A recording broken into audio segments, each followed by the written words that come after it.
का local act है, दो तीन लोकल एक्ट एक ही कॉपी में आपका आ जाए, ऐसा कॉपी बनाइए ताकि दो या तीन कॉपी में 6 पेपर आ जाए और पढ़ते समय आसानी भी रहेगी। देखिए, जो पहला क्वेश्चन लिख लीजिए, प्रश्न बनाइए, प्रश्न और उत्तर वाइज चलेगा क्योंकि ये प्री में आएगा नहीं, आपका केवल मेंस में ही आएगा। प्रश्न बनाइए भाई। आपका पहला प्रश्न ये बनता है, लिखिए, उत्तर प्रदेश नगर नियोजन। प्रश्न ये है, उत्तर प्रदेश नगर नियोजन एवं विकास अधिनियम एवं विकास अधिनियम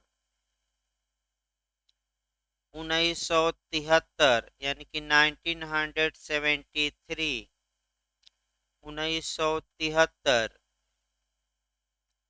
के मुख्य उद्देश्यों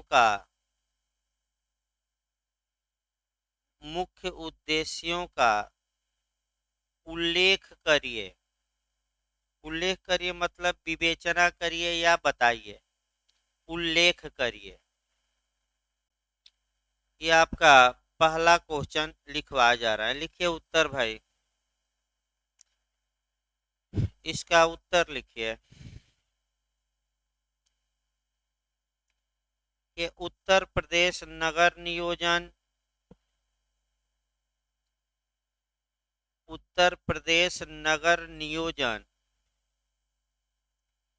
एवं विकास अधिनियम, 2 लाइन छोड़कर लिखिएगा अब आप लोग भाई। लिखिए उत्तर प्रदेश नगर नियोजन एवं विकास अधिनियम 1973 के मुख्य उद्देश्य निम्नलिखित हैं। के मुख्य उद्देश्य निम्नलिखित हैं। जब आप निम्नलिखित हैं लिखे हैं तो उसके बाद ऐसे आगे पढ़ी पाई देना है। फिर एक बार देखिए, पढ़ी पाई देकर वह लाइन छोड़ देना है, यानी कि जहां निम्नलिखित है आप लिखे हैं के बाद आपका ऐसे लाइन खींच के वह लाइन छोड़ देना है और फिर नीचे से 1 2 करके लिखना है। तो लिखिए 1, पैराग्राफ चेंज करके लिखिएगा 1 में। लिखिए आपका योजना के अनुसार, यानी कि प्लानिंग के अनुसार, योजना के अनुसार उत्तर प्रदेश के कुछ क्षेत्रों का विकास करना। योजना के अनुसार उत्तर प्रदेश के कुछ क्षेत्रों का विकास करना और उसके लिए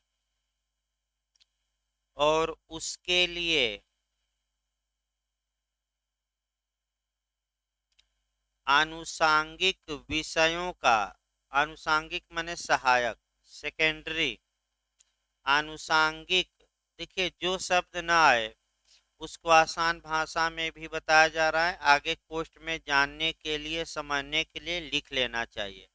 आनुषांगिक मतलब सेकेंडरी, यानी कि आपका सहायक, सहायक हिंदी में कहा जाता है। आनुषांगिक विषयों का उपबंध करना। पैराग्राफ चेंज करके अब दूसरा लिखिए, दूसरा उद्देश्य।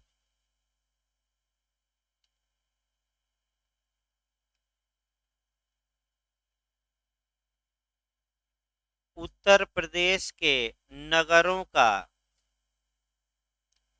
उत्तर प्रदेश के नगरों का सुव्यवस्थित विकास करना, सिस्टमेटिक ढंग से उत्तर प्रदेश के नगरों का सुव्यवस्थित विकास करना। तीसरा लिखिए, उत्तर प्रदेश के नगरों में उत्तर प्रदेश के नगरों में विकास हेतु उत्तर प्रदेश के नगरों में विकास हेतु विकास विकास क्षेत्र की पहचान करना। विकास क्षेत्र की पहचान करना। फिर से एक बार देखिए इसको। उत्तर प्रदेश के नगरों में विकास हेतु विकास क्षेत्र की पहचान करना। अगला लिखिए चौथा, नगरों का विकास करके चौथा लिखिए, नगरों का विकास करके उन्हें आधुनिक सुविधाओं से जोड़ना। नगरों का विकास करके उन्हें आधुनिक सुविधाओं से जोड़ना।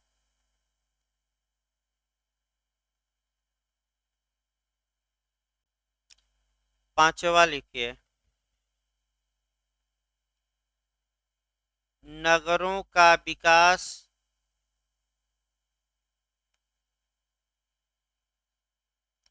नगरों का विकास महायोजना यानी कि मास्टर प्लान महायोजना एवं क्षेत्रीय विकास योजना के अनुरूप करना। नगरों का विकास महायोजना एवं क्षेत्रीय विकास योजना के अनुरूप करना।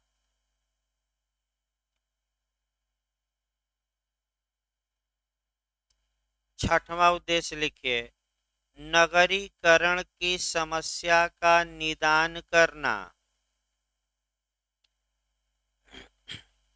नगरीकरण की समस्या का निदान करना,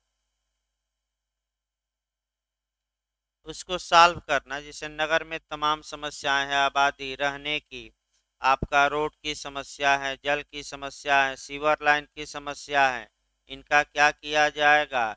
निदान, इस कानून द्वारा। अगला लिखिए, नगरों को आधारभूत सुविधाएं देकर। नगरों मतलब शहरों होता है भाई, ये नहीं कि नगर कोई, नगर माने शहर होता है, सिटी। लिखिए, नगरों को आधारभूत सुविधाएं देकर। नगरों को आधारभूत सुविधाएं देकर उन्हें स्मार्ट सिटी के रूप में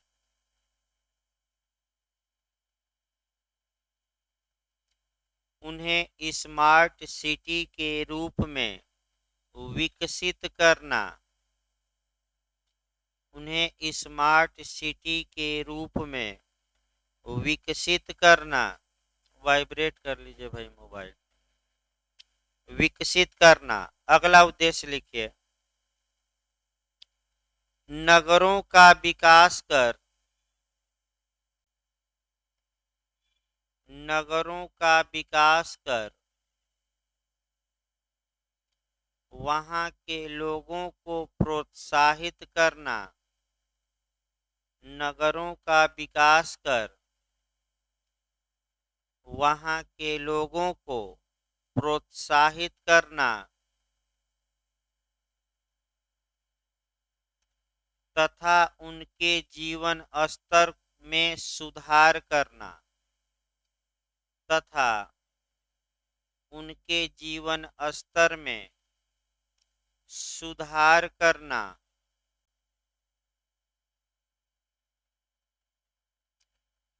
अंतिम लिखिए, अंतिम उद्देश्य, नगरों का विकास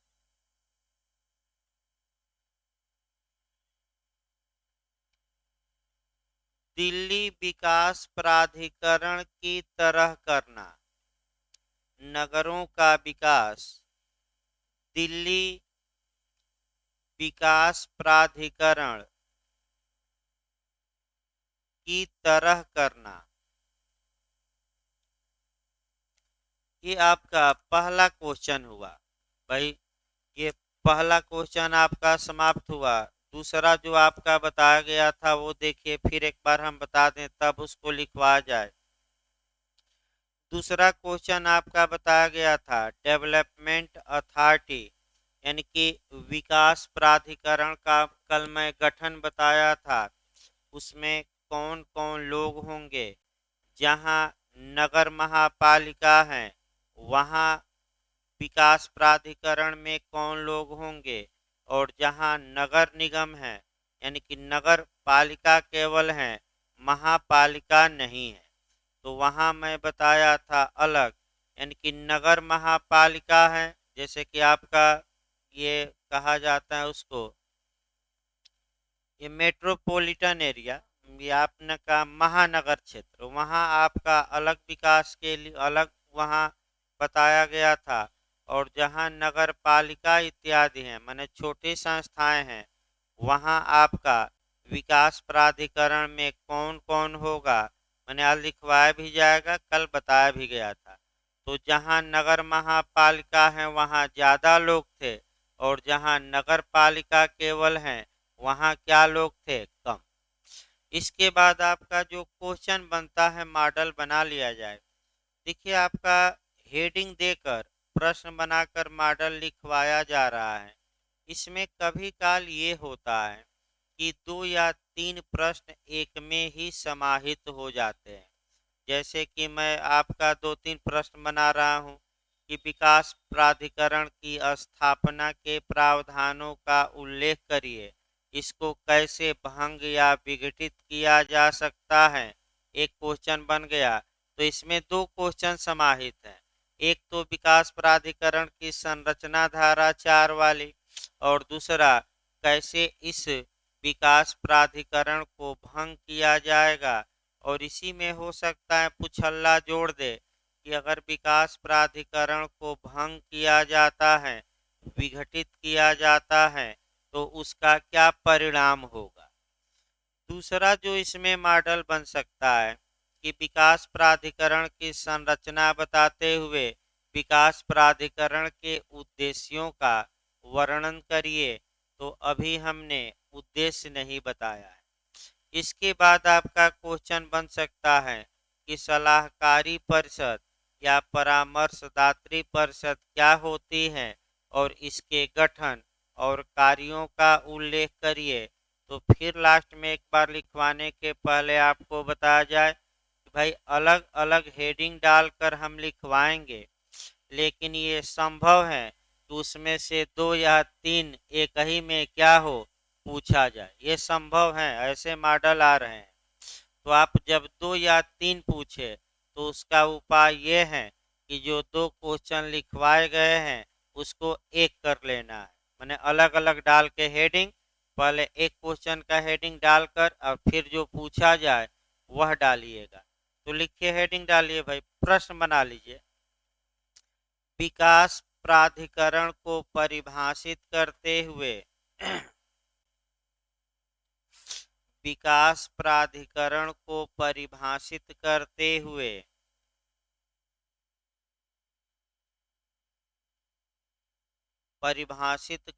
हुए इसके विभिन्न उद्देश्यों का उल्लेख कीजिए। अब यहाँ 2 क्वेश्चन हो गया। इसके विभिन्न उद्देश्यों का उल्लेख करिए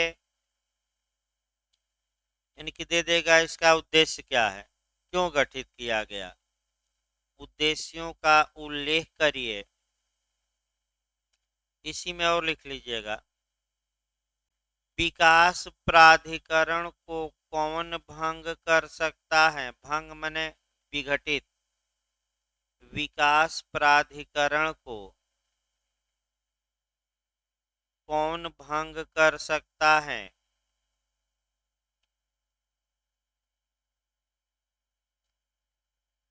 और इसके भंग का परिणाम क्या होगा। और इसके भंग का परिणाम क्या होगा, इसकी विवेचना करिए। इसकी विवेचना करिए।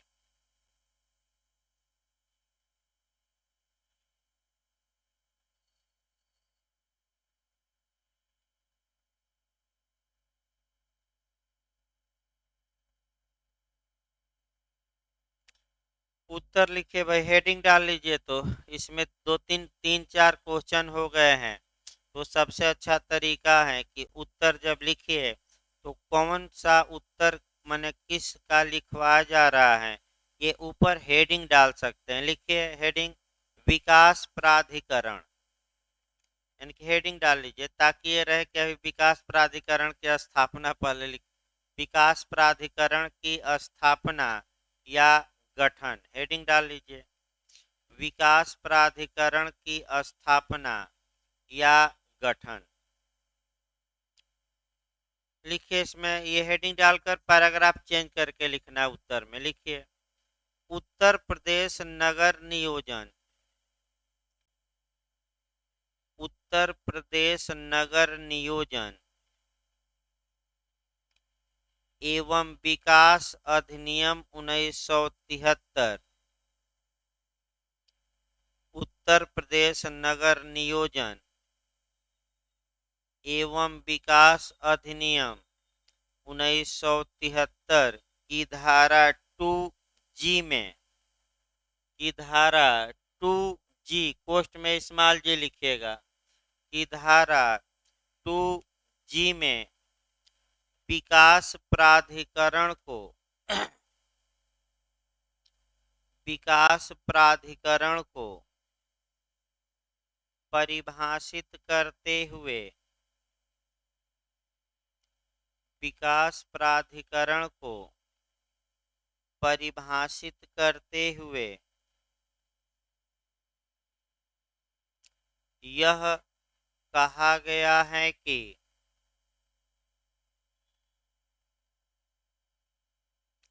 यह कहा गया है कि की के बाद नीचे कामा दीजिएगा, की के बाद नीचे कामा दे देना है और ऊपर सिंगल इन्वर्टेड कामा में लिखना है, यानी कि नीचे कामा और ऊपर जो लिखवाया जाएगा उसको ऐसे घेर देना हल्का सा। लिखिए आपका किसी विकास क्षेत्र के संबंध में, की के बाद लिखना है किसी विकास क्षेत्र के संबंध में विकास प्राधिकरण या प्राधिकरण से, किसी विकास क्षेत्र के संबंध में विकास प्राधिकरण या प्राधिकरण से उस क्षेत्र के लिए,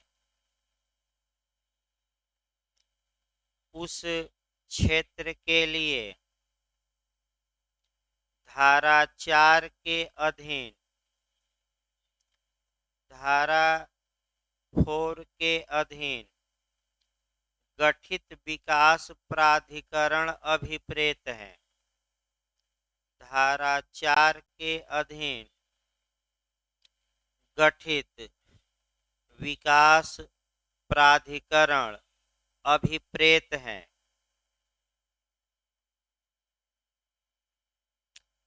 खड़ी पाई दे दीजिए और इन्वर्टेड कामा आपका सिंगल या डबल जो भी लगाए हैं बंद कर दीजिए। अब पैराग्राफ चेंज करके लिखिए धारा 4 सेक्शन 4, धारा 4 हेडिंग डाल लीजिए विकास प्राधिकरण, विकास प्राधिकरण डेवलपमेंट अथॉरिटी। ये हेडिंग डालकर पैराग्राफ चेंज करके लिखिए क्लाज 1। ये पैराग्राफ छोड़ दीजिएगा, विकास प्राधिकरण हेडिंग देकर छोड़ देना है।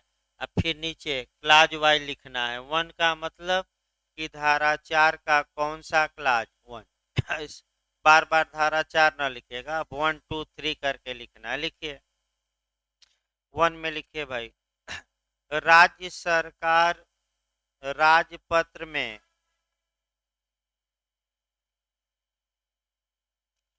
राज्य सरकार राजपत्र में अधिसूचना जारी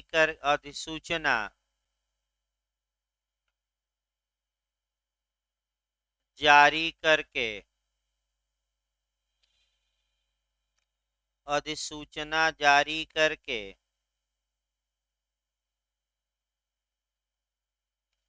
किसी विकास क्षेत्र के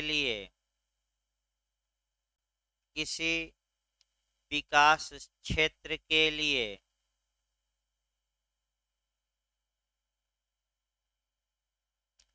प्राधिकरण का गठन कर सकेगी। किसी विकास क्षेत्र के लिए प्राधिकरण का गठन कर सकेगी।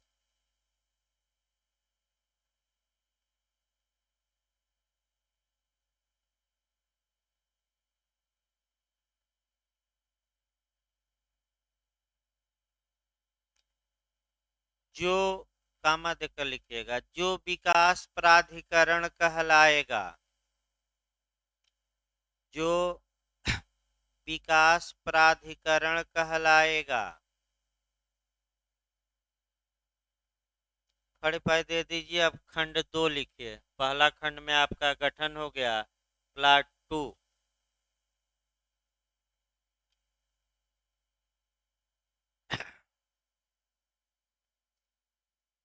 हेडिंग डाल लीजिए, विकास प्राधिकरण की विशेषताएं। हेडिंग डाल सकते हैं, विकास प्राधिकरण की विशेषताएं। प्लाट 2 में ये लिखवाया जा रहा है। लिखिए अब विशेषताएं। फर्स्ट, इसमें फर्स्ट सेकंड थर्ड कर दीजिएगा। नीचे लिखिए फर्स्ट, 1 2 फर्स्ट, ऐसे फर्स्ट सेकंड थर्ड लिखिए। फर्स्ट भाई, विकास प्राधिकरण विधिक व्यक्ति विधिक व्यक्ति होगा। विधिक व्यक्ति होगा, ये पहली विशेषता है इसका। लीगल माने लीगल पर्सन होगा। कल बताया गया था, यानी कि उसको हम बेयर एक्ट में लिखा गया है निगमित निकाय। भाई इसको ये भी लिख सकते हैं कि विकास प्राधिकरण निगमित निकाय होगा या विधिक व्यक्ति। सेकंड लिखिए, इसका शाश्वत उत्तराधिकार होगा। कल समझाया गया था शाश्वत उत्तराधिकार। सेकंड में लिखिएगा, इसका शाश्वत उत्तराधिकार होगा।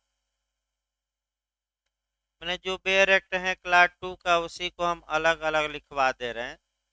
थर्ड में लिखिए, थर्ड,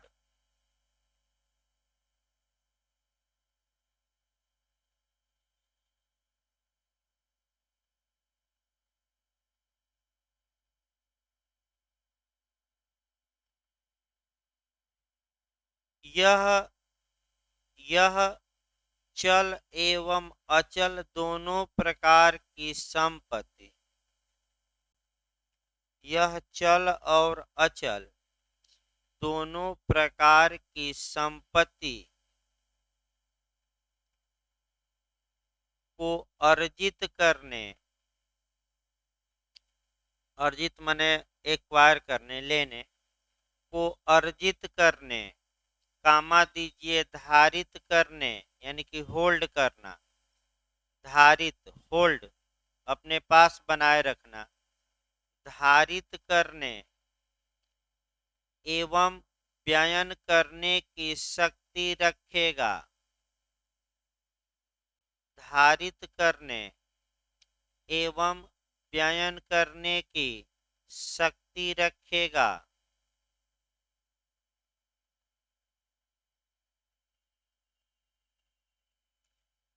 अगला लिखिए इसी में, इसके नाम, इसके नाम से एक मुहर होगी, यानी कि सील कहा जाता है। इसके नाम से एक मुहर होगी, माने मुद्रा, सील। अगला लिखिए, यह संविदा करने की शक्ति रखता है। यह संविदा करने की शक्ति रखता है।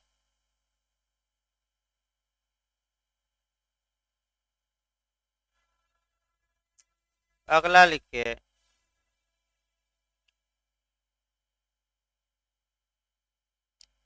यह अपने नाम से वाद दाखिल कर सकेगा।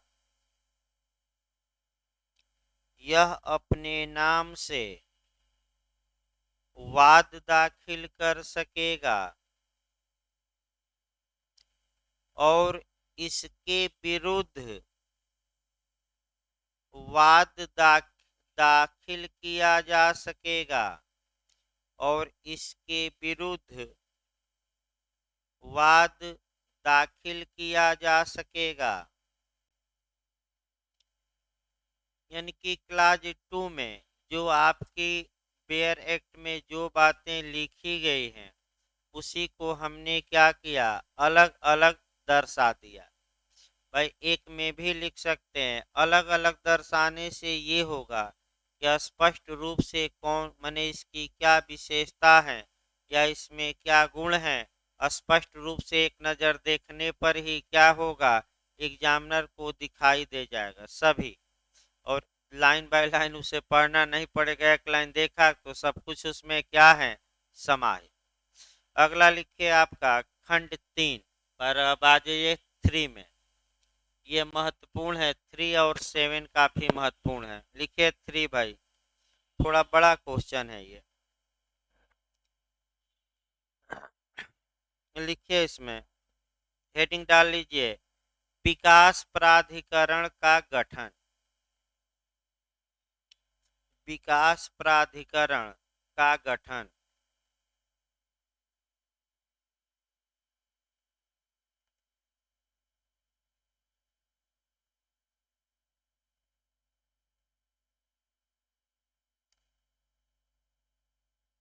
अलग अलग नहीं, ये आपका ये गठन है, स्थापना अलग है भाई। स्थापना राज्य सरकार करे, गठन का मतलब संरचना। संरचना मतलब उसमें कौन कौन होगा, उसको संरचना भी लिख लीजिए। गठन को उसको संरचना भी लिख लीजिए भाई। हाँ, संरचना जो खंड 3 में है, संरचना माने उसमें कौन कौन लोग होंगे। वो तो स्थापित हो गई ना आपका पहले में, अब इसमें कौन कौन लोग होंगे ये काफी महत्वपूर्ण है। लिखिए इसमें, उत्तर प्रदेश नगर महापालिका अधिनियम। उत्तर प्रदेश नगर महापालिका अधिनियम वाले क्षेत्र, अधिनियम 1959 सन भी लिखना है। उत्तर प्रदेश नगर महापालिका अधिनियम 1959 यानी कि 1959 वाले क्षेत्रों में, वाले क्षेत्रों में, वाले विकास क्षेत्रों में लिखिएगा भाई। क्षेत्रों केवल नहीं, विकास क्षेत्रों, थोड़ा एक बढ़ा लीजिएगा। विकास क्षेत्रों में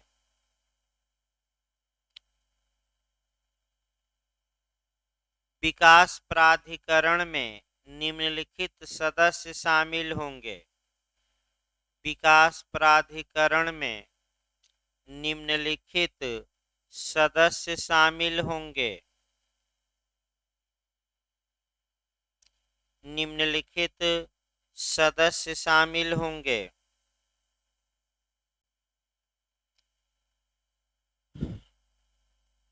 अब इसमें आपका ABCD करके लिख सकते हैं। स्मॉल ए जो बेयर एक्ट में लिखा है, स्मॉल बी, स्मॉल सी। लिखिए भाई स्मॉल ए, पैराग्राफ चेंज करके लिखिए कौन कौन शामिल होंगे। लिखिए स्मॉल ए, अध्यक्ष यानी कि पहला अध्यक्ष हो गया। अध्यक्ष कामा दीजिए जिसकी नियुक्ति राज्य सरकार करेगी। ए में लिखिएगा, स्मॉल ए में। अध्यक्ष जिसकी नियुक्ति राज्य सरकार करेगी।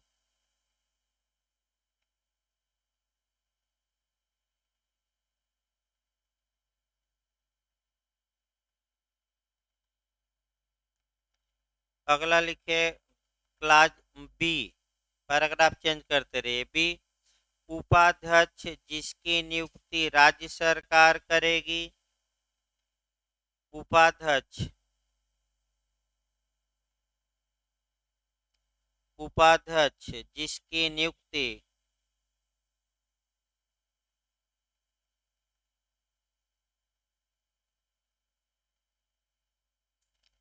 उपाध्यक्ष जिसकी नियुक्ति राज्य सरकार करेगी। सी लिखिए।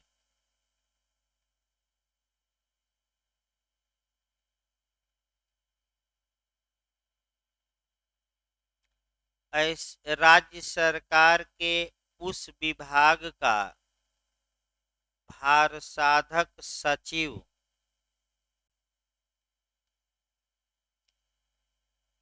राज्य सरकार के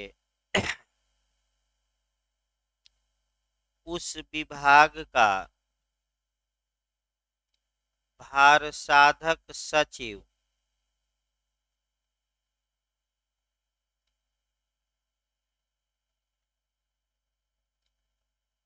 जिसमें जिसमें विकास प्राधिकरणों से संबंधित जिसमें विकास प्राधिकरणों से संबंधित कारोबार का, माने बिजनेस का, जिसमें विकास प्राधिकरण से संबंधित कारोबार का संव्यवहार किया जा रहा है। कारोबार का संव्यवहार किया जा रहा है।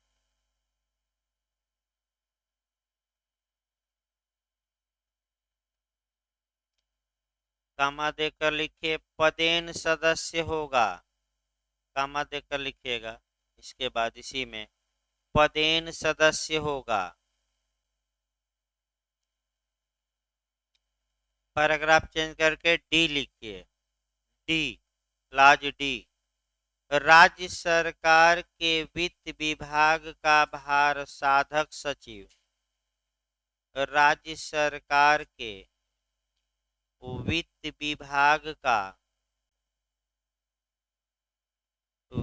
विभाग का भार साधक सचिव,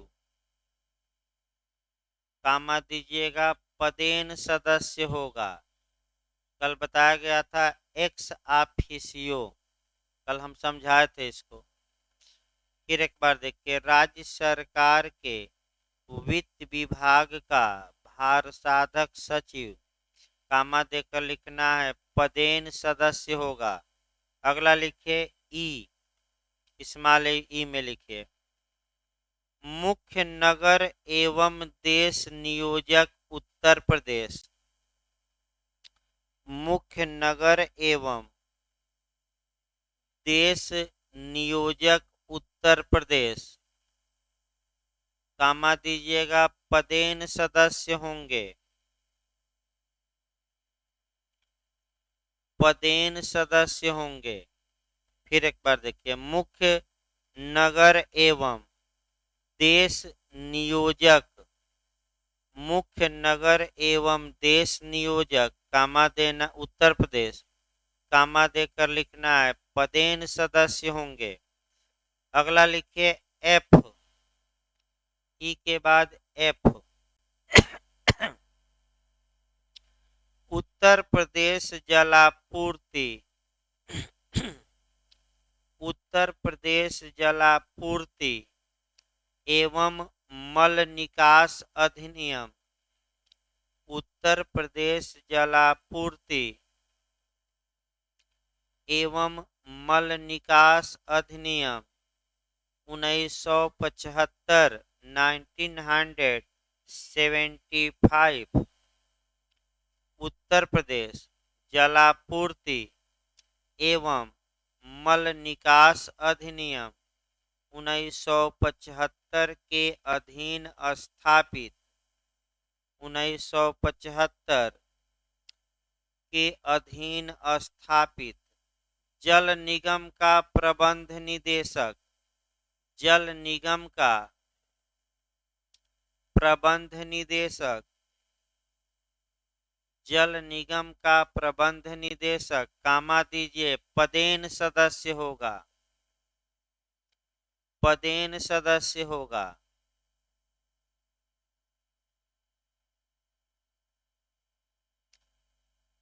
अगला लिखिए जी, खंड जी, मुख्य नगर अधिकारी,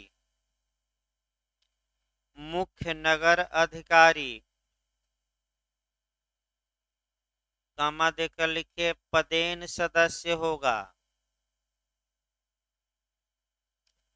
पदेन सदस्य होगा।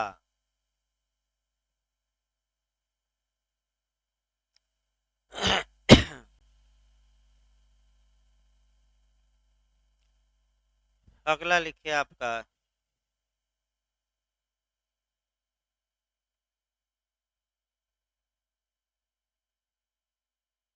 एच, लिखिए एच में उस जिले का जिला मजिस्ट्रेट पदेन सदस्य होगा, डीएम। उस जिले का जिला मजिस्ट्रेट पदेन सदस्य होगा।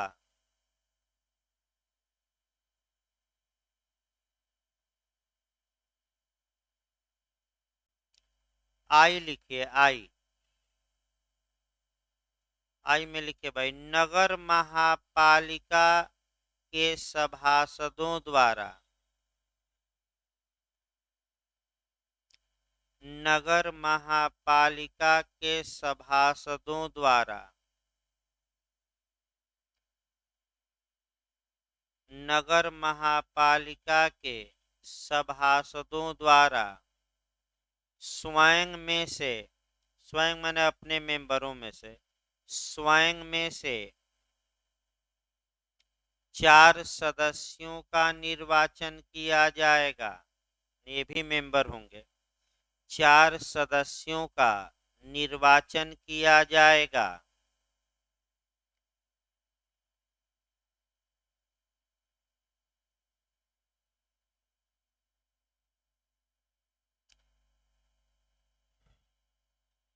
जे लिखिए, जे राज्य सरकार द्वारा 3 से अनधिक सदस्यों का, राज्य सरकार द्वारा 3 से अनधिक सदस्यों का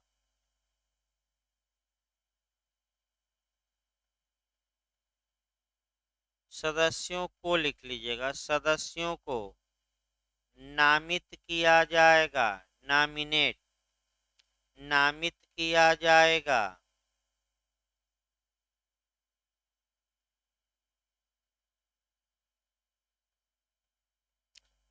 तीन से अनधिक सदस्यों को नामित किया जाएगा।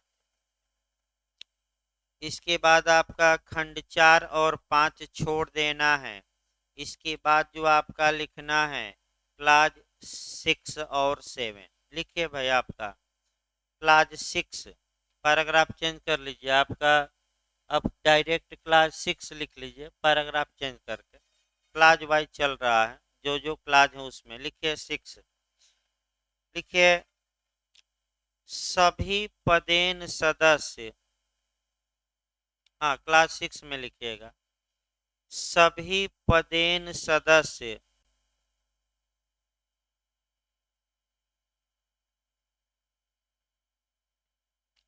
विकास प्राधिकरण की बैठकों में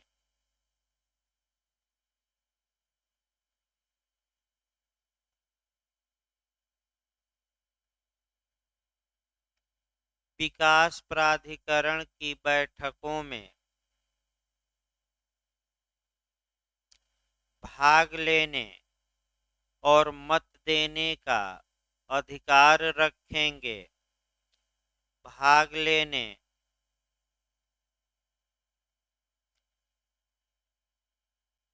लेने और मत देने का अधिकार रखेंगे। अब क्लास 7 लिखिए। क्लास 7 लिखिए भाई।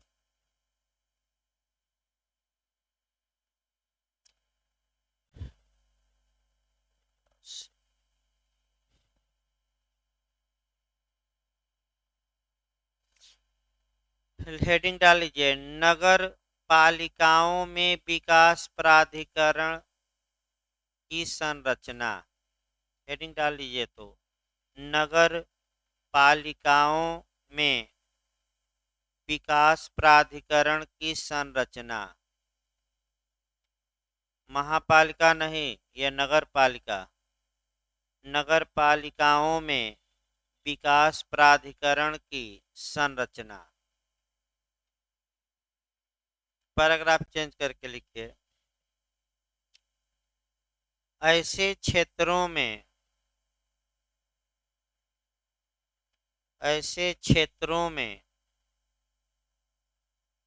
एक अध्यक्ष एक उपाध्यक्ष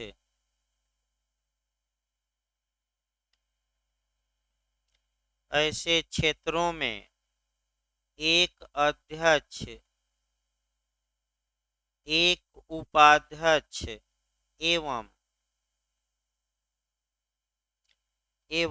अधिकतम 11 सदस्य तथा न्यूनतम 5 सदस्य हो सकेंगे।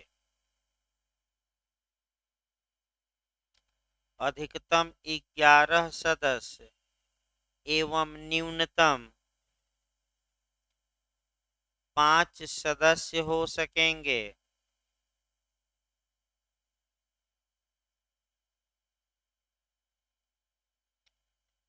जिसमें एक सदस्य नगर पालिका से लिया जाएगा। जिसमें एक सदस्य नगर पालिका से लिया जाएगा।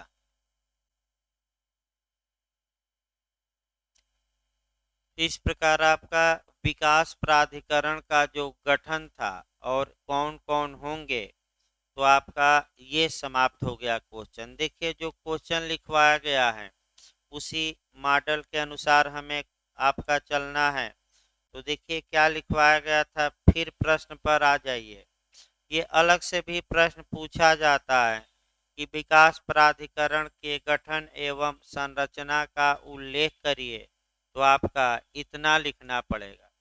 इसी में हमने प्रश्न बनाया था कि विकास प्राधिकरण के विभिन्न उद्देश्यों का उल्लेख करिए। यही दूसरा है ना, देख लीजिए तो एक बार।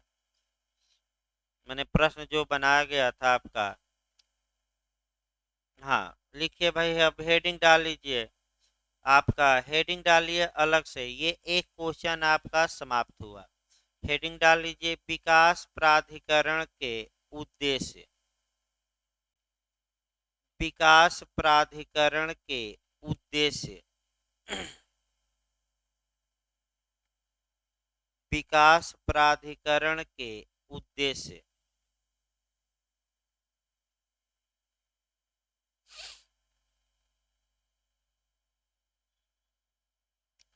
पैराग्राफ चेंज करके लिखिए, उत्तर प्रदेश नगर नियोजन एवं विकास अधिनियम। उत्तर प्रदेश नगर नियोजन एवं विकास अधिनियम 1973 की धारा 7 में 1973 की धारा 7 में विकास प्राधिकरण के उद्देश्यों का उल्लेख किया गया है। विकास प्राधिकरण के उद्देश्यों का उल्लेख किया गया है जो निम्नलिखित हैं। विकास प्राधिकरण के उद्देश्यों का उल्लेख किया गया है जो निम्नलिखित हैं। पैराग्राफ चेंज करके 1 2 3 4 करके लिखिए या फर्स्ट सेकंड जो भी लिखना चाहें। जो बेयर एक्ट में आपका 10 लाइन में है उसको अलग अलग करके हम लिखवा रहे हैं। इसको समझाएंगे अभी बाद में। लिखिए भाई पहला, फर्स्ट लिखिए या पहला जो भी लिखना हो। विकास क्षेत्र में विकास क्षेत्र में विकास को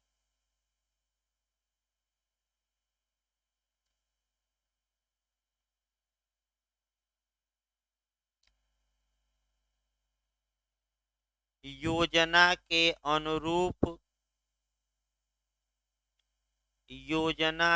अनुरूप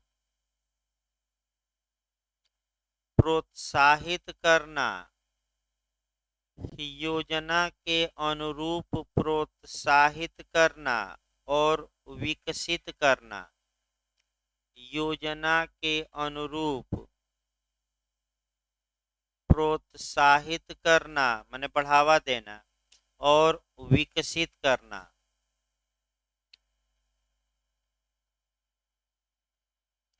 दूसरा लिखिए, विकास हेतु विकास हेतु विकास क्षेत्र में निर्माण, विकास हेतु विकास क्षेत्र में निर्माण,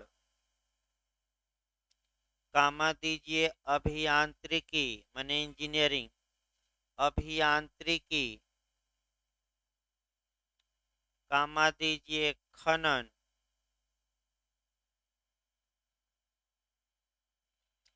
खनन एवं अन्य विकास की कार्यवाही संचालित करना, एवं अन्य विकास की कार्यवाही संचालित करना।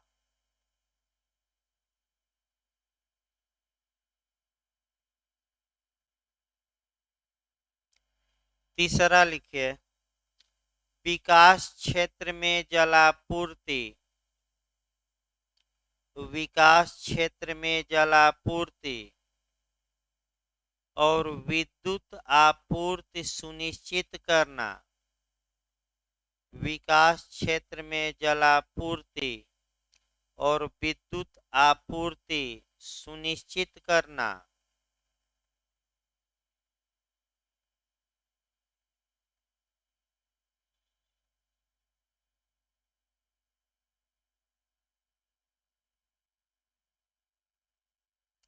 अगला लिखे चौथा, विकास क्षेत्र में मल निकास का निस्तारण करना, विकास क्षेत्र में मल निकास का निस्तारण करना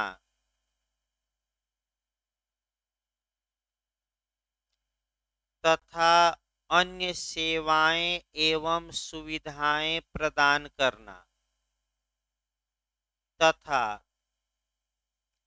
अन्य सेवाएं एवं सुविधाएं प्रदान करना।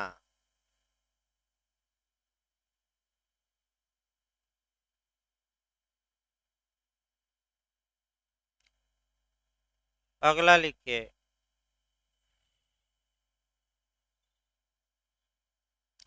विकास क्षेत्र में विकास के लिए,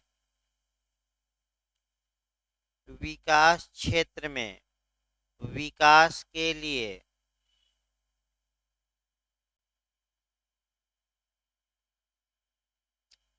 जो बातें आवश्यक या समीचीन हो,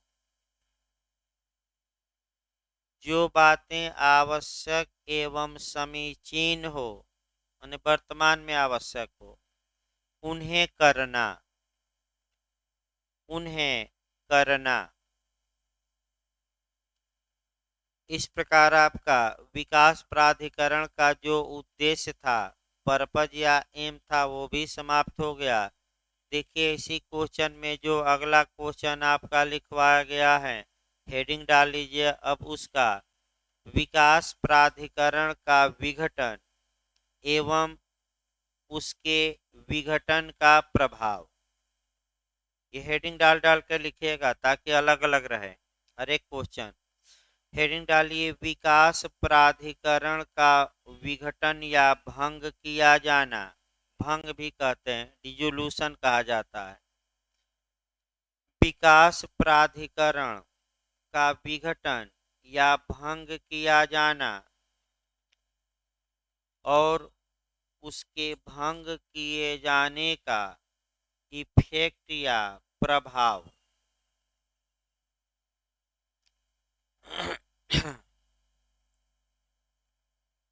लिखिए पैराग्राफ चेंज करके, तो हेडिंग ये है, डाल दीजिएगा, हेडिंग है ये। लिखिए भाई, उत्तर लिखिए इसका। उत्तर प्रदेश नगर नियोजन, उत्तर प्रदेश नगर नियोजन एवं विकास अधिनियम 1973 एवं विकास अधिनियम 1973 की धारा 58 में 58 पढ़ाया जाएगा, अब लिखवा ही दिया जाए, कल लेक्चर चलाया जाएगा। धारा 58 में विकास प्राधिकरण के विघटन, विकास प्राधिकरण के विघटन एवं विघटन के प्रभावों का, एवं विघटन के प्रभावों का उल्लेख किया गया है, उल्लेख किया गया है, जो निम्नलिखित है, उल्लेख किया गया है जो निम्नलिखित है।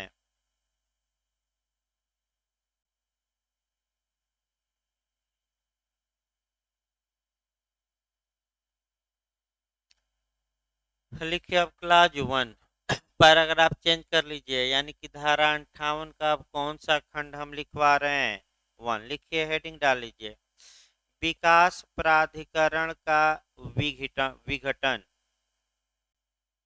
क्लास 1 में अब लिखवाया जा रहा है विकास प्राधिकरण का विघटन।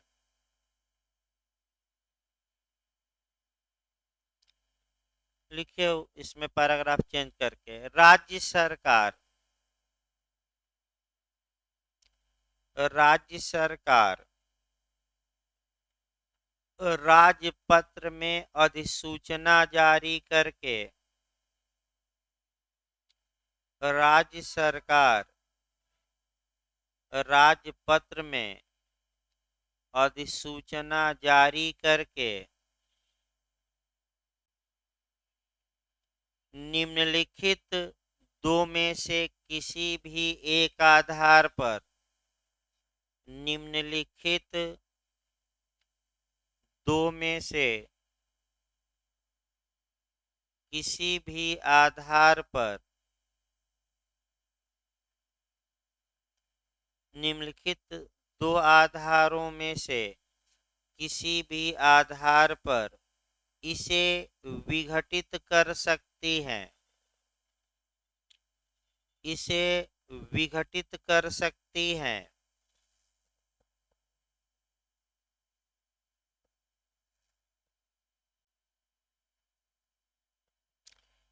फर्स्ट लिखिए, फर्स्ट सेकंड दो आधार लिखना है, फर्स्ट लिखिए, यदि विकास प्राधिकरण ने अपने सभी सारवान उद्देश्यों को, यदि विकास प्राधिकरण ने, यदि विकास प्राधिकरण ने अपने सभी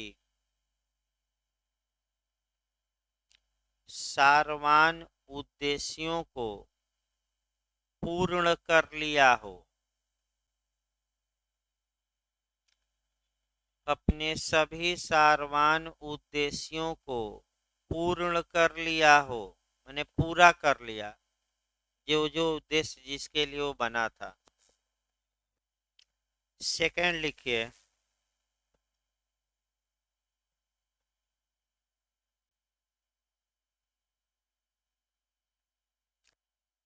यदि विकास प्राधिकरण का अस्तित्व में रहना, यदि विकास प्राधिकरण का अस्तित्व में रहना आवश्यक न रह गया हो, यदि विकास प्राधिकरण का अस्तित्व में रहना आवश्यक न रह गया हो, तो दो आधार हैं, कौन इसको डिसोल्यूशन या भंग या विघटित कर सकती है? राज्य सरकार। मनमाने तरीके से नहीं, बल्कि राजपत्र में यानी कि सरकारी गजट में क्या जारी करके, नोटिफिकेशन यानी कि अधिसूचना। दो आधार याद रखिए। इसके बाद हेडिंग डालिए आपका धारा माने क्लाज 2 1 में लिखवा गया था, धारा 58 के किस में था? 1 में। अब लिखिए 2, ऐसे नीचे हेडिंग डाल लीजिए 2, यानी कि 58 का कौन सा क्लास? 2। लिखिए विकास प्राधिकरण के विघटन का प्रभाव, हेडिंग डाल लीजिए विकास प्राधिकरण के विघटन का प्रभाव।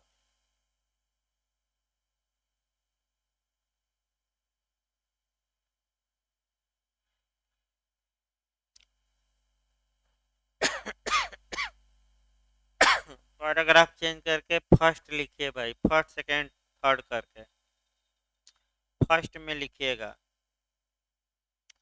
लिखिए समस्त संपत्ति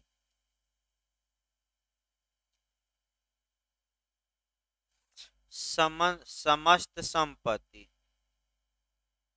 कामा दीजिए समस्त निधि यानी कि कोष, फंड कहिए, समस्त निधि एवं बकाया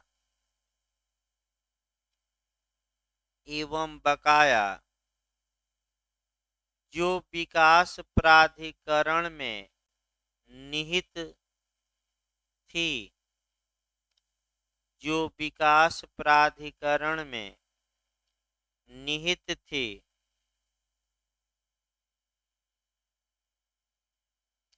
वे राज्य सरकार में निहित हो जाएंगी। वे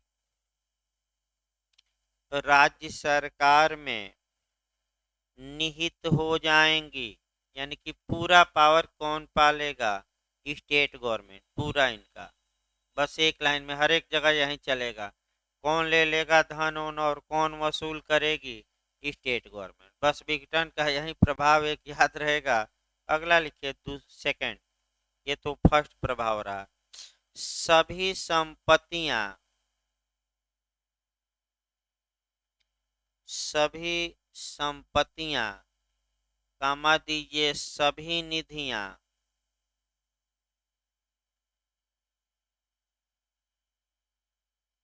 सभी निधियां एवं सभी बकाया, एवं सभी बकाया जो विकास प्राधिकरण द्वारा, सभी बकाया जो विकास प्राधिकरण द्वारा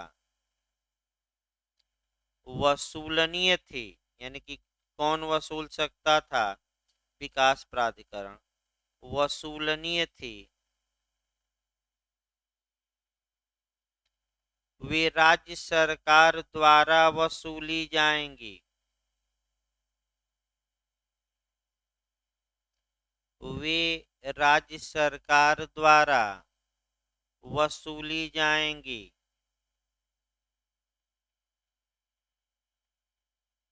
थर्ड लिखिए, थर्ड में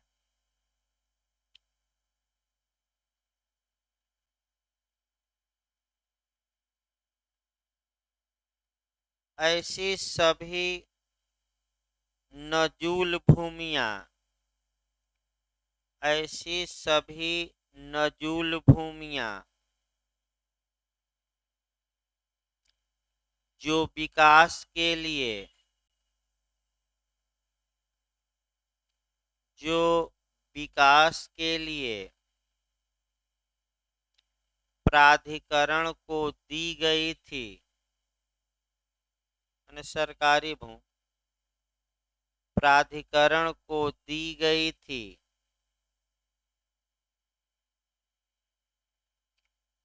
राज्य सरकार को वापस हो जाएंगी। यानी कि वो कौन ले लेगी भूमि अब? राज्य सरकार। राज्य सरकार को वापस हो जाएंगी।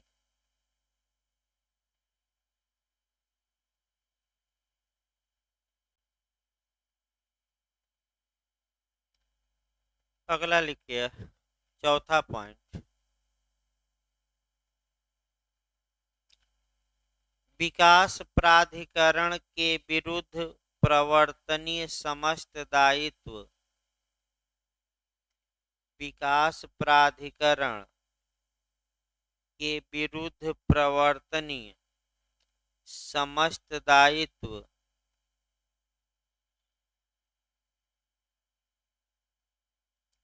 राज्य सरकार के विरुद्ध प्रवर्तनीय होंगे। समस्त दायित्व राज्य सरकार के विरुद्ध प्रवर्तनीय होंगे। मैंने जो दायित्व प्राधिकरण के विरुद्ध था वह अब किसका हो जाएगा? राज्य सरकार। राज्य सरकार के विरुद्ध अब मुकदमा करेंगे लोग। अंतिम लिखिए, यदि कोई विकास कार्य, यदि कोई विकास कार्य विकास प्राधिकरण द्वारा संचालित कराने थे, यदि कोई विकास कार्य विकास प्राधिकरण द्वारा संचालित कराने थे, अब वे राज्य सरकार द्वारा संचालित किए जाएंगे। अब वे राज्य सरकार द्वारा संचालित किए जाएंगे। यानी कि जो कार्य विकास प्राधिकरण कर रहा था बीच में ही क्या हो गया? भंग हो गया, तो वो कार्य अब कौन करेगी? राज्य सरकार। यानी कि सब कुछ किसके ऊपर चला गया? एक लाइन में राज्य सरकार। तो विघटन कौन कर सकता है ये भी याद रखना, राज्य सरकार। कितने आधारों पर? दो, या तो कार्य पूरा कर लिया हो विकास प्राधिकरण या अब बने रहना आवश्यक न हो, और जितने अधिकार, धन और जितनी भूमि रहेगी, जितना पैसा और जितना दायित्व और कार्य जो अधूरा रहेगा सब किसको मिल जाएगा? एक लाइन में स्टेट गवर्नमेंट। बस अरे ऐसे ही समझिए, तभी ये लोकल एक बार में वैसे भाई कम समझ में आता है। एक बार और आपका मेंस के पहले भी पढ़ाया जाएगा, थोड़ा स्पीड बढ़ाकर। एक बार पढ़े रहेंगे तभी दूसरी बार और समझ में आएगा। तो आपका संविधान चलेगा अभी 15 मिनट बाद भाई। आईपीसी अगले हफ्ते से चलाई जाएगी भाई, बता दिया जाए आपको। आईपीसी आपका अगले हफ्ते से ही चल पाएगी। अभी 2 ही सब्जेक्ट इस हफ्ते चलेगा, और आपका 1-2 दिन हो सकता है बंद रहे क्लास, आपका बता दिया जाएगा कल। हो सकता है शनिवार, रविवार, सोमवार, और आपका सोमवार को हो सकता है शाम को लोग उत्तराखंड से आए तो मंगलवार तक भी बंद है। चांस है कि मंगलवार तक बंद रहेगा और बुधवार से उधर चलेगा। तो आपका बता देंगे कल, आज बृहस्पतिवार है ना, कल शुक्रवार, कल के बाद बंद रखा जाएगा आपका 2-3 दिन। हाँ, पेपर टल गया तो शनिवार को बंद रहेगा, सोमवार को खुल जाएगा, और क्या है। पेपर के हिसाब से भी देखा जाएगा भाई, सही कह रहा है। अगर मान लीजिए कल बंद हो गया, परसों ही पेपर टल गया, तब तो भाई शनिवार रविवार बंद ही रखना पड़ेगा, सोमवार से चालू हो जाएगा। पेपर नहीं टला तो भाई ज़्यादा लोग, 80% लोग जा रहे हैं, तो आपका इसीलिए आईपीसी, चूंकि मेन चीज अब शुरू हो रही है, अध्याय 4 शुरू करना है, और छूट जाएगा तो फिर समझ में कम आएगा, इसीलिए 2-4 दिन रोका गया है। हाँ, तो अभी देखिए क्या होता है, अभियान चला रहे हैं लोग, क्या होगा क्या नहीं कुछ कहा नहीं जा सकता, लेकिन तैयारी में लगे रहिए, ये नहीं कि टले ना टले इसी चक्कर में पड़े रहिए। जिनको भाई देना हो तो कल तक क्लास चलेगा, उसके बाद 2-3 दिन बंद किया जाएगा, रेस्ट ले लिए तो कहाँ ट्यूशन चलेगा।